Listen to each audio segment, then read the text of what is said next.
Everyone, आज की इस क्लास में हम लोग बात करेंगे चैप्टर लाइफ प्रोसेसेस। हम लोग डिस्कस करेंगे चैप्टर कौन सा, लाइफ प्रोसेसेस। इस चैप्टर का खास बात क्या है, ये चैप्टर बायोलॉजी का चैप्टर जब भी बच्चे देखते हैं उनका प्रॉब्लम एक ही सामने आता है मेजोरिटी का, कि ये चैप्टर का लेंथ बहुत ज्यादा है। इतना बड़ा चैप्टर है, स्कूल में कंप्लीट हो गया है, अब मैं कैसे कंप्लीट करूं, वो क्वेश्चन अराइज होता है।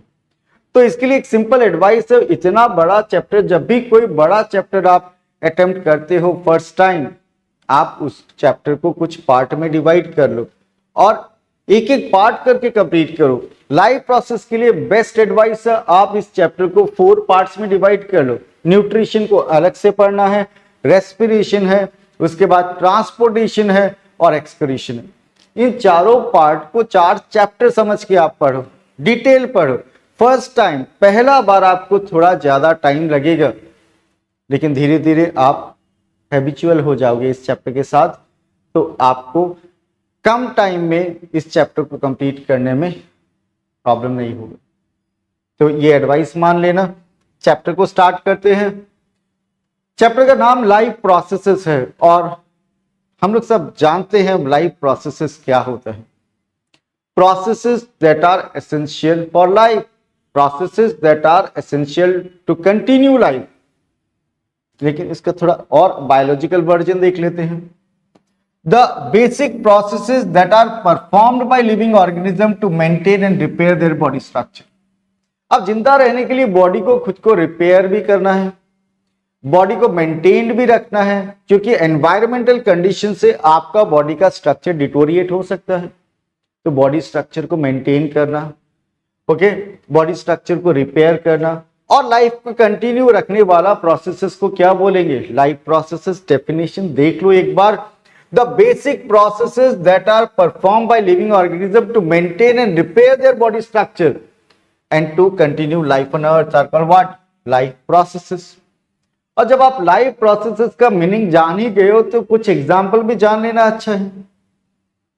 कैसा बेइज्जती होगा, आप एक लिविंग ऑर्गेनिज्म और आपको स्कूल टीचर पूछ ले कि give 3 examples of life processes, नहीं आने से तो अच्छा नहीं लगेगा। Look at the example, respiration, nutrition, excretion, growth, transportation of materials, they are examples of what, life process. Simple. आगे बढ़ते हैं। यहां पे क्वेश्चन पूछा गया आपका बुक में कि how do we tell the difference between what is alive and what is not alive.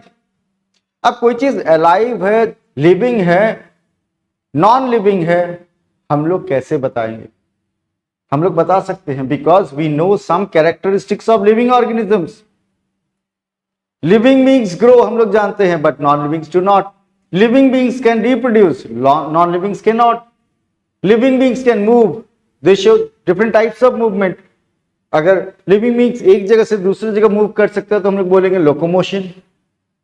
Living beings किसी एक पोजीशन में, एक प्लांट है, ग्रो कर रहा है, ग्रोथ रिलेटेड मूवमेंट। ओके, सो ये कुछ कैरेक्टरिस्टिक्स देख के हम लोग डिसाइड कर सकते हैं वेदर समथिंग इज अलाइव और नॉट, कर सकते हैं। यहां पे डिस्कस किया गया मूवमेंट के बारे में। The most important criteria to decide whether something is living और नॉट इज द मूवमेंट। बोला गया कि मोस्ट इंपॉर्टेंट मूवमेंट है क्राइटेरिया, लेकिन मुझे तो नहीं लगता। मेरे सामने अगर ब्लेड्स ऑफ द फैन घूम रहे हैं, मोशन में है, मूवमेंट हो रहा है, क्या फैन लिविंग ऑर्गेनिज्म मालूम है? नहीं ना। इसका मतलब movement is one of the condition to decide whether something is living और not, but movement is not the main condition. आप यहां देखो, डॉग और कैट स्लीपिंग कंडीशन में आपको कोई विजिबल मूवमेंट नहीं दिखाई देगा, क्या आप उनको डेड बॉडी मान लोगे? नहीं ना। So we tend to think of some sort of movement, either growth related or not, as common evidence for being alive. Generally ऐसा बोला गया इस चैप्टर में कि आप मूवमेंट को एक कंडीशन मान सकते हो ये डिसाइड करने के लिए whether something is living or not, आप मान सकते हैं। But a plant that is not visibly growing is still alive. आपके सामने एक पॉट में प्लांट है, आप उसको देख रहे हो, 10 मिनट बाद वापस देखो, अगर आपको वहां कोई मूवमेंट नहीं दिखाई दिया तो क्या आप उस प्लांट को डेड बॉडी मान लोगे? नहीं ना। इसका मतलब movement is not the final condition to decide whether something is living और not. Some animals can breathe without visible movement. Dog, cat कितना पीसफुली सो रहा है, आपका संडे मॉर्निंग का नींद जैसा, स्कूल नहीं है, इतना अच्छा स्लीपिंग कंडीशन में बॉडी का कोई मूवमेंट नहीं है, तो क्या डेड बॉडी मान लोगे? नहीं ना। So using visible movement as the defining characteristics of life is not enough.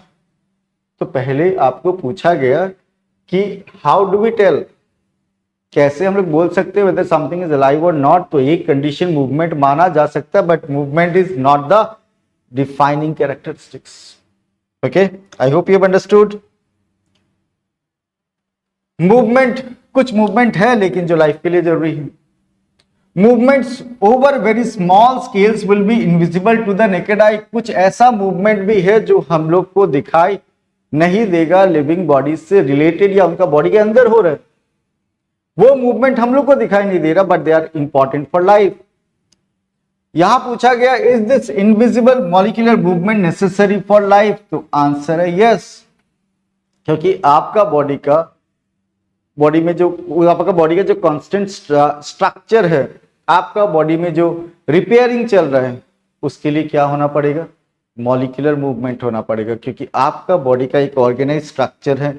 आपका बॉडी ऑर्गन से बना हुआ, ऑर्गन सिस्टम से बना हुआ, टिश्यू से बना हुआ है, और वो टिश्यू क्या चीज से बना हुआ? सेल से बना हुआ। सेल क्या चीज से बना हुआ है? मॉलिक्यूल से बना हुआ है। इसका मतलब नया सेल बनने के लिए मॉलिक्यूल्स को कंबाइन या ब्रेकडाउन होना पड़ेगा। There should be what? Molecular movement. There should be what? Molecular movement. So molecular movement or biochemical reactions are necessary in living creatures as they must keep repairing and maintaining their structure. इसका मतलब life process का मतलब क्या था? वो process जो body structure को maintain रखना, बॉडी स्ट्रक्चर को रिपेयर करने के लिए चाहिए, और उन प्रोसेसेस के लिए मॉलिक्यूलर मूवमेंट चाहिए। क्या चाहिए? मॉलिक्यूलर मूवमेंट, क्योंकि बॉडी स्ट्रक्चर मेंटेन रहेगा कब? जब मॉलिक्यूलर मूवमेंट होगा। ओके, बॉडी स्ट्रक्चर मेंटेन कब होगा? मॉलिक्यूलर मूवमेंट होगा। बॉडी रिपेयर कैसे करेगा? मॉलिक्यूलर मूवमेंट से। ओके, और मॉलिक्यूलर मूवमेंट का मतलब क्या? Biochemical reaction. अब वायरस को लेके थोड़ा कंट्रोवर्सी है। क्या? Viruses are considered in between living and non living. Viruses में कुछ ऐसा कैरेक्टरिस्टिक्स है जो लिविंग बीइंग जैसा है, और वायरसेस का कुछ कैरेक्टरिस्टिक्स नॉन लिविंग थिंग्स के जैसा है। वायरसेस अगर होस्ट बॉडी के बाहर किसी और लिविंग ऑर्गेनिज्म का बॉडी के बाहर कहीं पे है तो नॉन लिविंग जैसे बिहेव करेगा, लेकिन वायरसेस अगर किसी लिविंग ऑर्गेनिज्म को अटैक कर दे, उसका बॉडी के अंदर, सेल्स के अंदर चला जाए, then viruses start multiplying. Viruses start multiplying, तो वायरस रिप्रोड्यूस करना स्टार्ट कर देते हैं, तो वायरसेस उस कंडीशन में लिविंग माने जाएंगे। लेकिन viruses outside an other living body, they are what? Non living particles we can say. So viruses are controversial. Viruses are considered in between living and non-living. तो अब तक हम लोगों ने डिस्कस किया कि movement is one of the condition to decide whether something is living और not, but movement is not the main condition. तो फिर हम लोगों ने किस तरह का मूवमेंट का बात किया जो लाइफ के लिए इंपॉर्टेंट है? They are molecular movement, biochemical reactions. अब बात को क्लियरली समझ लेते हैं कि ये मॉलिक्यूलर मूवमेंट्स का जरूरत क्या है। तो मैंने आपको बताया था बॉडी बना हुआ है सेल से, सेल्स मिलके बनते हैं टिश्यूज, टिश्यूज से बनते हैं ऑर्गन्स, ऑर्गन से बनते हैं ऑर्गन सिस्टम, ऑर्गन सिस्टम से बनता है बॉडी हायर ऑर्गेनिज्म में। और मतलब लोअर में अगर एमीबा में भी बात कर ले तो बॉडी क्या चीज से बना हुआ? सेल से। अब सेल क्या चीज से बना हुआ है? सेल क्या चीज से बना हुआ है? सेल्स बने हुए हैं प्रोटीन, कार्बोहाइड्रेट, लिपिड्स, ये सब से। आप जानते हो क्लास 9 में आपने पढ़ा था cell membrane is made up of what? Proteins and lipids. Cell wall is made up of what? Cellulose. तो ये जितना भी मेम्ब्रेन्स वगैरह है, ऑर्गेनेलीज है, सेल का पार्ट्स है, वो मॉलिक्यूल से बना हुआ है। तो जब एक सेल का डेथ होगा, नया सेल बनना होगा, there is need of more molecules, there is need of molecular movement. नया मॉलिक्यूल्स कैसे बनेगा? रिएक्शन से। इसका मतलब molecular movements they are essential for continuing life, they are essential for maintaining body structure, they are essential for repair of the body structure. So we have seen in earlier classes that living organisms are well organized structures and they can have tissues, tissues have cells, cells have smaller components in them and so on. Cell के अंदर और भी components, cell organelle like that. And because of the effect of the environment, this organized structure, ordered nature of living structure is very likely to keep breaking down over time. ये environmental influence से आपका body का structure धीरे धीरे deteriorate हो सकता है. If order breaks down the organism will no longer be alive. अगर आपका बॉडी का ऑर्गेनाइज स्ट्रक्चर ब्रेक हो जाता है then that particular organism will no longer be alive. तो बॉडी स्ट्रक्चर मेंटेन होना जरूरी है और उसके लिए चाहिए biochemical reaction, molecular movement. So living creatures must keep repairing and maintaining their structures, and since all these structures are made up of molecules, they must move molecules around all the time. जितना भी living organism है उनको living रहने के लिए molecules का movement का होना जरूरी है और इसीलिए molecular movements are needed for life. अब तक हम लोगों ने डिस्कस किया molecular movement चाहिए, बायोकेमिकल रिएक्शन चाहिए और लिविंग ऑर्गेनिज्म को उन प्रोसेसेस को चलाने के लिए एनर्जी भी चाहिए. लाइफ प्रोसेसेस को मेंटेन करने के लिए क्या चाहिए? एनर्जी. और एनर्जी के लिए क्या चाहिए? Food and oxygen. इसका मतलब जितना भी लिविंग ऑर्गेनिज्म है, all that living organism need food and oxygen. कुछ को एक्सेप्शन है, विदाउट ऑक्सीजन भी कुछ ऑर्गेनिज्म सर्वाइव कर सकता है, जिनके बारे में हम लोग बात करेंगे. In general all living organisms need what? Food and oxygen. तो यहां पूछा जाता है एक सिंपल क्वेश्चन, 1 मार्क क्वेश्चन कि what are the outside raw materials required by living organism to maintain life processes? They are what? Food and oxygen. Food and oxygen. और food obtain करने का प्रोसेस को ही हम लोग बोलते हैं न्यूट्रिशन. अब सिंगल सेल ऑर्गेनिज्म जैसे एमीबा में फूड का लेना, वेस्ट प्रोडक्ट का रिलीज करना, ऑक्सीजन का लेना, कार्बन डाइऑक्साइड रिलीज करना इतना प्रॉब्लमेटिक प्रोसेस नहीं है. The reason is what? इनका पूरा बॉडी का surface it is expose to environment, expose to environment. अब चीज को समझ लो यहां पे इनके लिए क्या आसान है. In the case of single cell organism no specific organ for taking enough food. हम लोग के पास है mouth, buccal cavity for taking enough food. There is no specific organ for exchange of gases. हम लोग के पास है, हम लोग के पास lungs है, special organ for what? Exchange of gases. No special organ for removal of waste. हम लोग के पास kidneys, skin. Okay. So these organisms, single cell organism like amoeba, उनको इन सब का requirement नहीं है. They don't need special organ system. Because entire surface of the organism is in contact with the environment. Or diffusion process, they can what? Exchange oxygen and carbon dioxide. With the help of cell membrane, they form what? Pseudopodia for engulfing food. एक बार food अंदर आ गया, food vacuole में आ गया, उसके बाद food यहाँ digest हो जाएगा. और जो फूड डाइजेस्ट नहीं हुआ उस सेल ही अपना मेम्ब्रेन से क्या करेगा? एक्सक्रीट कर देगा. इसका मतलब और जो फूड या ऑक्सीजन अंदर आ गया वो एक पार्ट से दूसरा पार्ट में कैसे जाएगा? By diffusion process it is transported. कोई ज्यादा प्रॉब्लम नहीं. लोअर ऑर्गेनिज्म में डिफ्यूजन प्रोसेस से काम चल रहा है. They can take in oxygen, they can give out carbon dioxide, they can intake what? Food, they can release waste material and they can transport material from one part to another part by simple process of diffusion. But in multicellular organism like human beings, only the cells of the skin or surface layer are exposed to the surrounding environment.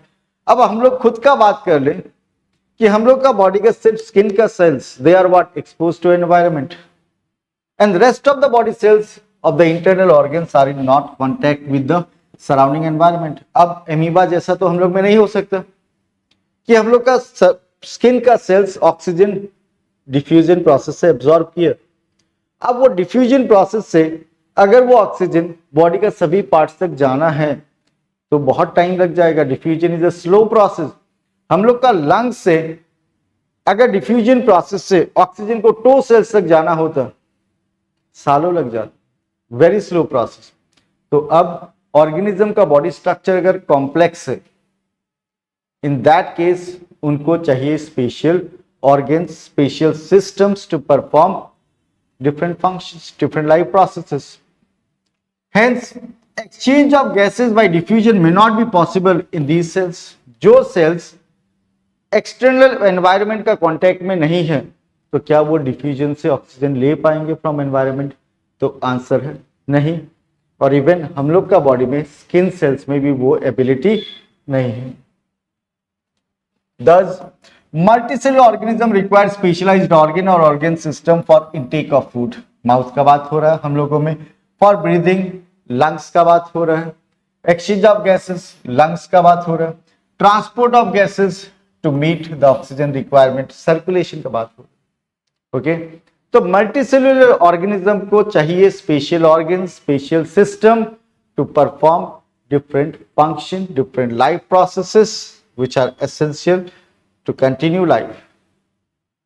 To transport food and oxygen from the site of absorption to the site of respiration, there is need for transportation system. अब आपका body में food absorb कहाँ होता है? आपने food intake किया mouth से, buccal cavity से डाइजेस्ट हुआ, फूड एब्जॉर्ब कहाँ होगा? Small intestine. फूड एब्जॉर्ब हो गया स्मॉल इंटेस्टाइन में, लेकिन स्मॉल इंटेस्टाइन का वॉल में फूड एब्जॉर्ब हो गया, फिर उसको जाना कहाँ है? ईच एंड एवरी सेल कैसे जाएगा?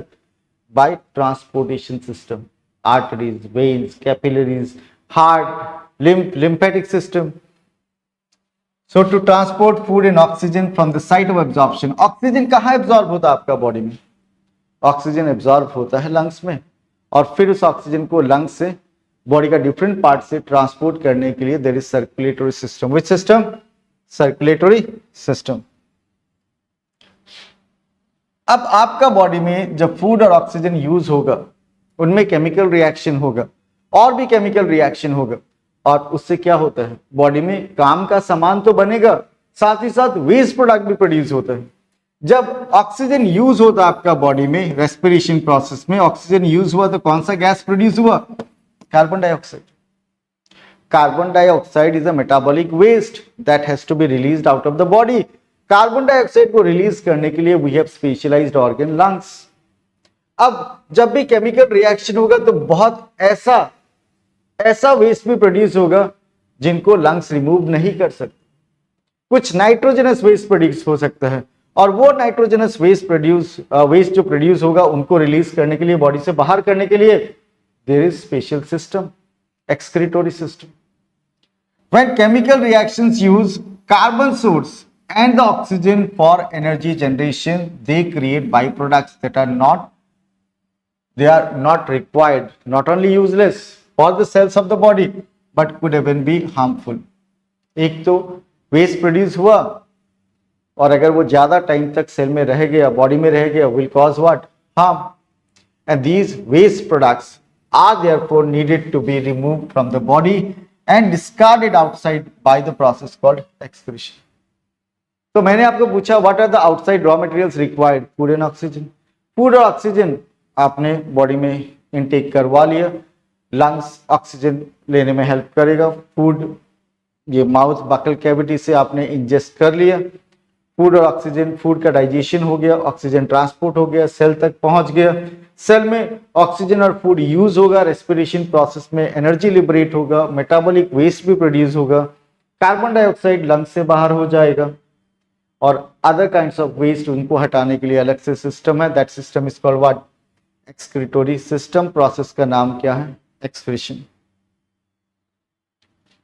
कहने का मतलब यह है कि बॉडी में जब फूड और ऑक्सीजन यूज होगा तो जो भी सब्सटेंस बनेगा उसमें कुछ काम का सामान हो सकता है, कुछ काम का मटेरियल हो सकता है, कुछ अनवांटेड मटेरियल हो सकता है, और उनको हटाने के लिए क्या? We have special system. तो हम लोगों ने बेसिक इंट्रोडक्शन का बात किया और अब हम लोग न्यूट्रिशन टॉपिक के बारे में डिस्कस करेंगे, लेकिन आप 1 मिनट का ब्रेक लो। अब तक जो आपने पढ़ा है उनमें से कुछ बुलेट पॉइंट्स आपने नोट किया होगा, नहीं किया तो आप एक हैबिट बना लो, वीडियो देखते वक्त कुछ important sentences word note down करते रहो और बीच बीच में छोटे छोटे गैप्स लो। उन गैप में आप क्या करो, थोड़ा रेस्ट 1-2 मिनट का, और 2-3 मिनट आपने अब तक क्या पढ़ा है, क्या समझा है, इन सब को देखो and then will start next topic. Okay, I hope you have revised whatever is taught till now. और अब हम लोग बात कर सकते हैं अबाउट न्यूट्रिशन, इस टॉपिक को डिस्कस कर सकते हैं। न्यूट्रिशन क्या है? We will discuss about 4 life processes: nutrition, respiration, transportation and excretion.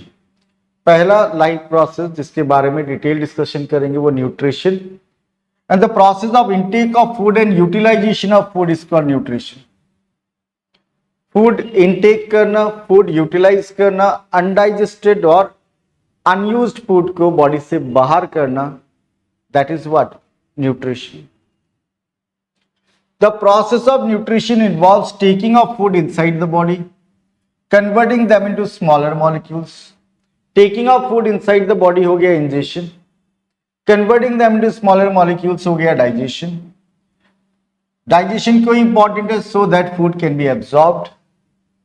फिर फूड एब्जॉर्ब हो गया तो फूड यूज होगा बॉडी में. Carbohydrates will provide energy, proteins for growth and development like that. And यहां पे एक बात नहीं है, वो क्या कि the food which is not utilised, not digested will be egested out of the body. ये सारे स्टेप्स कौन से प्रोसेस के हैं? Nutrition. So what is nutrition? If I ask you, the process of intake of food and utilization of food. अब nutrients किसको बोला जाता है? न्यूट्रिएंट्स वो सब्सटेंस जो न्यूट्रिशन प्रोवाइड करता है, वो सब्सटेंस जो न्यूट्रिशन प्रोवाइड करेगा उनको न्यूट्रिएंट बोलेंगे. और मेन न्यूट्रिएंट में क्या? Carbohydrate, fats, minerals, proteins, vitamins, water, they are nutrients, and different nutrients are performing different functions in our body. If I ask you, what is the function of carbohydrates in our body? Carbohydrates provide energy. Fats, they are stored in the body and they provide energy whenever required. Whenever carbohydrates are not there in the body to provide energy in your body, fats will provide energy, lipids will provide energy. Minerals, vitamins and water, they are regulators. They are required for various biochemical reactions. They protect the body from diseases. Why proteins are needed? Proteins are needed for bodybuilding, growth and development. So the main nutrients of food are carbohydrate, proteins, vitamins, minerals, lipids and water. And the source of energy and material that we need to maintain life is the food that we eat. So source of energy क्या है? Food. लेकिन energy के लिए food के साथ साथ क्या चाहिए? ऑक्सीजन चाहिए. क्या चाहिए? Oxygen. And these are the 6 important nutrients of food. Now importance of nutrition. क्या जरूरत है फूड का बॉडी में? Food is needed for energy, food is needed for growth and development, food acts as regulator. Food का एक component protein जो hormones बनाने के काम आता है, एंजाइम्स बनाने के काम आता है, and that enzymes control what? The rate of biochemical reaction. Hormones help in metabolic processes, growth and development. So these regulate what? Metabolism and body functions. A metabolism term is related to what? Metabolic reactions. Body का जो biochemical reactions होता है उनको metabolic reactions, process को metabolism बोला जाता है. 2 तरह का मेटाबॉलिक रिएक्शन बॉडी में होता है. आप टर्म जान लो पहले. One is anabolic reaction and the other type is catabolic reaction. Catabolic reaction. What are the 2 types of metabolic reactions? Anabolic and catabolic. Anabolic reaction में smaller molecules combine होके bigger molecule बनता है, तो ऐसा reaction को हम लोग बोलते हैं एनाबॉलिक रिएक्शन. प्लांट में जो फोटोसिंथेसिस होता है that is an example of anabolic reaction. Catabolic reaction में क्या होता है, bigger molecule breaks down to form smaller molecules and एक एग्जांपल कैटाबॉलिक प्रोसेस का है रेस्पिरेशन। अभी हम लोग बात कर रहे हैं किसके बारे में, importance of nutrition. Food provides energy, food helps in growth and development, components of food acts as regulators, regulate various biochemical reactions and help in repair. Food provides material for replacement and repair of worn out or damaged structures. नया cell बनाने के लिए क्या जानते हो कौन सा component सबसे इंपॉर्टेंट है रिपेयर के लिए? It is protein. ओके, तो अब हम लोग बात करेंगे about modes of nutrition. The two modes of nutrition they are autotrophic and heterotrophic nutrition. Autotrophic nutrition and heterotrophic nutrition. Heterotrophic nutrition can again be classified as into four groups. So discussion के लिए इसको 4 group में divide किया गया है, saprophytic, symbiotic, parasitic and holozoic. हम लोग discussion करेंगे दिस टाइप्स ऑफ न्यूट्रिशन इस पर्टिकुलर वीडियो में, और उसके बाद नेक्स्ट वीडियो में हम लोग डिस्कस करेंगे about nutrition in human beings, nutrition in amoeba, nutrition in paramecium, ज्यादा डिटेल में न्यूट्रिशन इन ह्यूमन बींग्स। आपने अभी तक अगर चैनल सब्सक्राइब नहीं किया है तो चैनल को सब्सक्राइब कर लीजिए, बेल आइकन को प्रेस करके रखिए, तो जैसे जैसे नए वीडियो में अपलोड करूंगा आपको नोटिफिकेशन मिल जाएगा। और वीडियो अगर थोड़ा भी आपके काम का साबित होता है तो लाइक जरूर कीजिए। सो हम लोग बात करें modes of nutrition. What are the two main modes of nutrition, autotrophic and heterotrophic. Heterotrophic में types are saprophytic, symbiotic, parasitic and holozoic. और अब इन टर्म को समझ लेते हैं हम लोग। सबसे पहले बात करते हैं about saprophytic nutrition. Saprophytic nutrition is a type of heterotrophic nutrition. It is a type of heterotropic nutrition where organisms called saprophytes obtain their food from dead and decaying organic matter. आप जानते हो mushroom, they grow where? Dead and decaying plant matter. Dead and decaying bodies पे grow होते mushroom. Mushroom obtain food from the dead bodies. They do not eat dead bodies. They absorb nutrients from dead bodies. Common example, they are fungi like mushroom, molds, penicillium and different types of bacteria which decompose what? Organic matter. तो saprophytes food कैसे obtain करते हैं? Saprophytes food absorb करते हैं. They do not eat dead bodies. They absorb what? Dead body. They absorb nutrients from the dead bodies. Okay?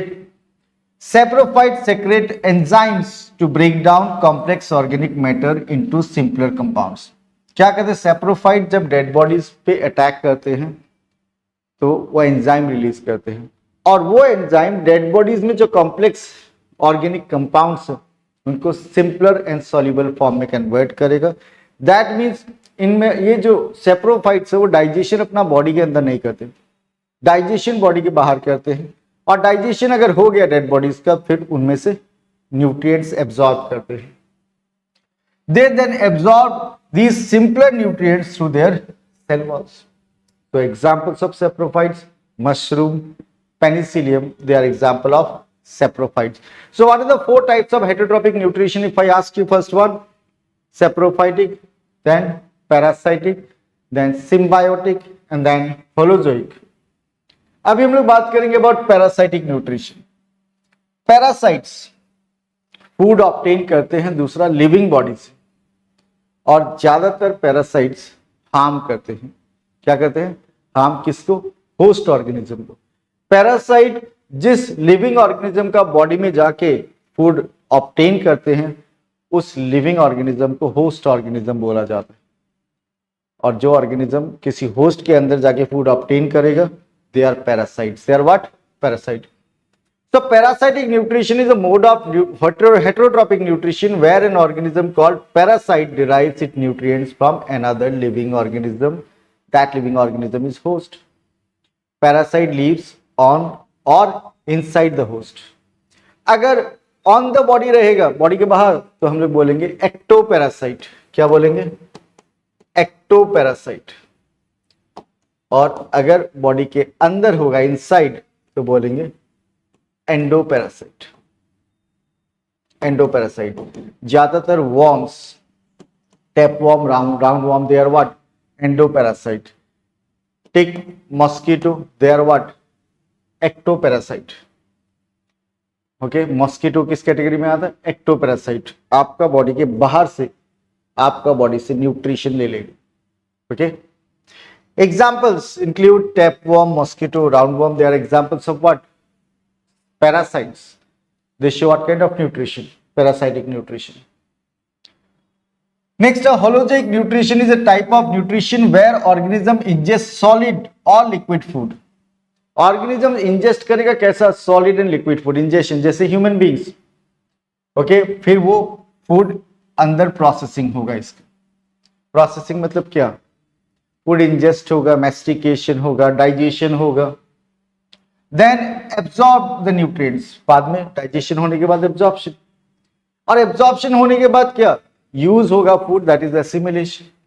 और जब food digest नहीं कर पाएगा बॉडी, वो बॉडी से बाहर हो जाएगा, अनवांटेड। अगर आपने कुछ कंज्यूम किया, that will be egested out of the body.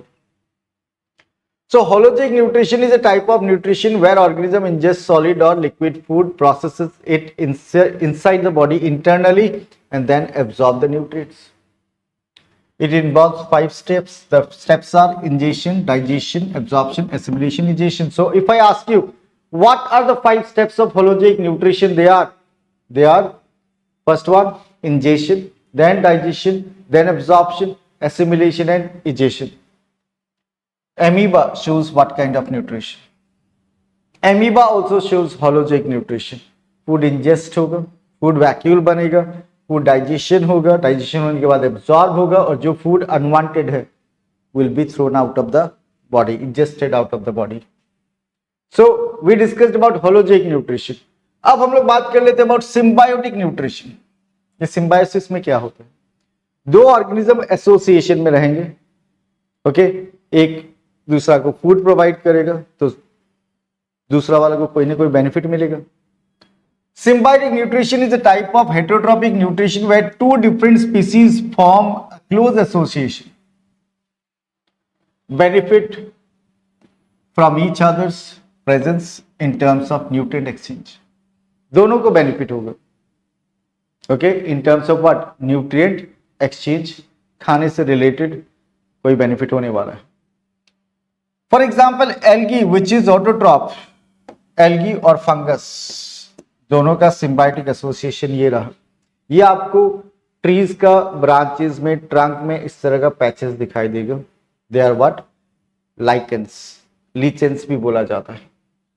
For example algae which is an autotroph, fungus which is saprophyte live together in lichens. The fungus supplies water and minerals. Fungus green नहीं होता, वो algae को क्या देगा? Water, mineral, साथ में shelter दे रहा है. एल्गी ग्रीन है. Algae supplies food to the fungus through photosynthesis. Such a mutually benefited relationship is what? Symbiosis.